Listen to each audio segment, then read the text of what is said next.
How's it going, guys? Welcome back to ConstantlyVariedFitness, and today we're going to talk about what is a Metcon and what is the sole purpose of a Metcon and how you can optimize a Metcon to help you with your CrossFit training and not waste a lot of time and energy just running around in circles. So first off, what a Metcon stands for is metabolic conditioning. So essentially allowing your body to get better at processing oxygen, allowing your muscles to be more efficient with high rep movement. So essentially allowing your body to get better at conditioning, just getting overall more fit and able to hit workouts faster and harder. So with that being said, I see all the time people try to do workouts that might be too heavy, they might have movements that they're not very good at, and what that causes them to do is to slow down during a workout, and now a workout that usually takes people maybe 6, 7, 8 minutes, taking someone 12, 14, 16 minutes, so they're not getting the same stimulant, and it affects and changes the whole entire purpose of that workout. So for example, I'm gonna give you a really good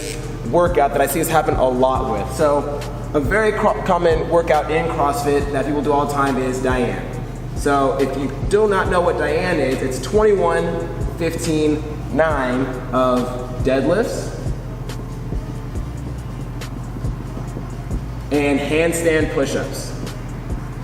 RX weight is 225 and I believe 155 for ladies.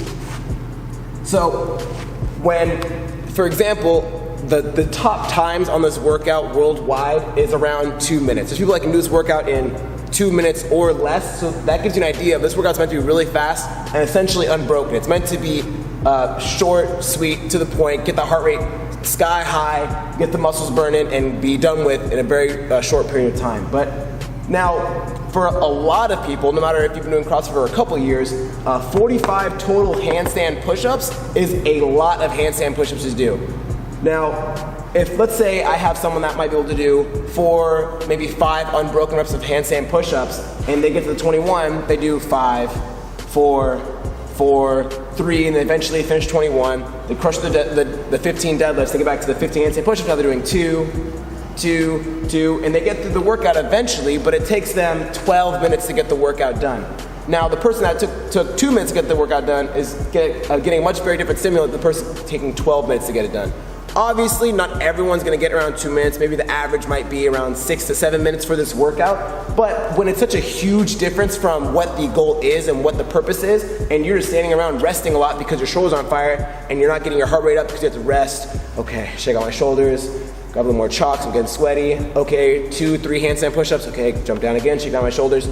It's not giving you the same purpose of what the workout is, and you're just gonna end up wasting time and energy when the whole point of this workout is to sprint, get it done fast. So now, with that being said, I'm gonna give you guys 2 options for what I would typically do for a person that is unable to do a high rep handstand push-up workout. So let's say, again, going back to the previous person, they can do maybe 4 or 5 reps as their max, but then they start to die off and they do maybe 2s, maybe singles. If that's the case, what I would do for them is I would do 21, 15, 9 of the deadlifts. Maybe the deadlift weight's not too bad for them. A lot of people can manage that deadlift weight and do big sets with that. But I'll cut down the handstand push-ups. So let's say, for example, 12, 9, 6 for an example of the handstand push-ups. Depending on, again, what their max, maybe they can do 10 unbroken, maybe they can do only 5 unbroken. Let's say if you can only do 5 or 6 unbroken, this might be the idea that I'd want you to do for the workout. So that way, it's obviously your shoulders aren't as strong to be able to do 45 really fast, so you're still gonna get a really good shoulder stimulant from this workout. Your shoulder's gonna get tired, you're still gonna progress and grow from this workout. It's not like you're cheating yourself and not getting a workout at all. It's still gonna be a great workout for you, but now you're also still getting the shoulder pumped because you're still doing handstand push-ups.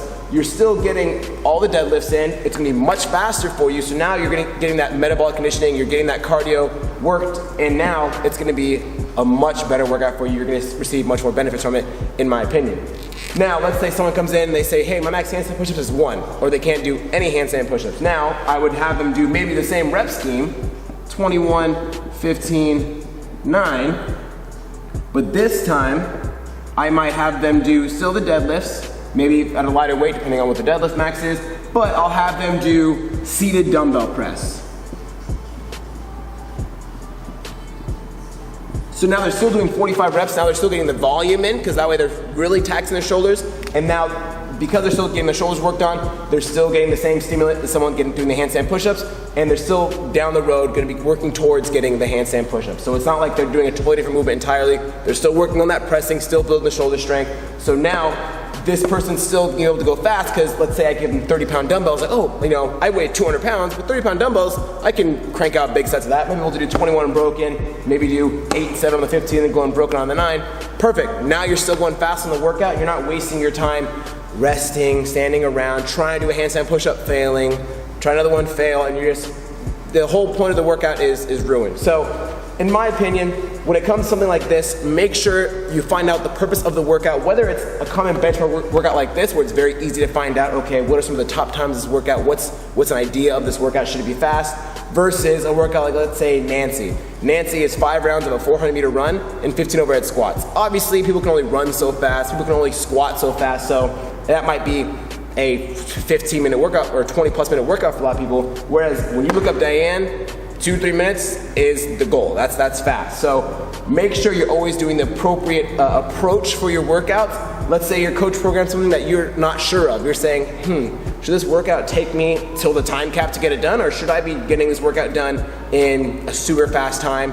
Should I be struggling on a movement? Should I try to do handstand push-ups and see how I can do? Or should I talk to my coach and say, hey coach, my max handstand push is only 3. Do you want me to do something else different instead? Oh yeah, let's do seated dumbbell press. Oh, let's do hand release push-ups. Oh, let's do inverted box handstand push-ups. There's so many different options to make sure you're still getting the same stimulant so you're not wasting your time when it comes to the workouts and you're maximizing your time when it comes to the workouts. So always ask questions whenever you go to the gym, especially if you're going to a regular CrossFit gym where you go to a class. Ask your coach this type of question. Hey, how long should this workout take me? What movement should I be doing? Should I modify? Should I try to go RX? Because that way it's going to be a much better experience for you and you're going to see results much faster. So I hope this made sense to you guys. If you guys have any questions about me explaining this type of idea when it comes to the workouts, make sure you leave a question, leave your question in the comment section down below, so I'll get back to you guys. But always understand what's the point of the workout, what you should be doing, because it's gonna be way better for you down the road. Okay, it's time to go to bed. Thanks so much for watching this video. Hit the like button if you liked it. Subscribe for plenty more. We'll see you guys next time.